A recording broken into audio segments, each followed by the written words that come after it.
கடந்த 2012 நவம்பரில் நடந்த குரூப் 2 தேர்வில் வெற்றி பெற்றவர்களுக்கான 2ஆம் கட்ட கலந்தாய்வு சென்னையில் துவங்கியது.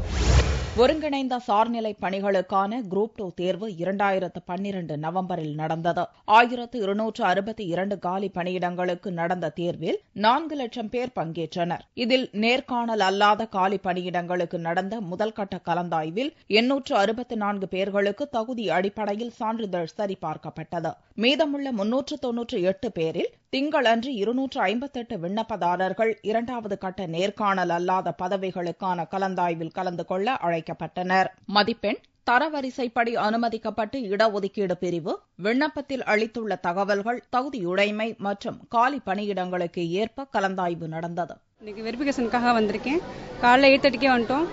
வெரிஃபிகேஷனுக்காக வெயிட் பண்ணிக்கிட்டு இருக்கேன். மார்ச் மாதம் ரிசல்ட் வந்துச்சு. இப்போ சர்டிஃபிகேட் வெரிஃபிகேஷனுக்காக வந்திருக்கேன். காலையில் 8:30 எங்களை கூப்பிட்டுருந்தாங்க. இப்போ ஃபர்ஸ்ட் ரவுண்ட் சர்டிஃபிகேட் வெரிஃபிகேஷன் முடிஞ்சிருக்கு. திரும்ப வெயிட் பண்ண சொல்லியிருக்காங்க. அதனால வெயிட் பண்ணிட்டு இருக்கோம். குரூப் 4 தேர்வில் வெற்றி பெற்ற 5855 காலி பணியிடங்களுக்கான பணியாணை அடுத்த மாதம் 8ஆம் தேதி வரை வழங்கப்படுகிறது.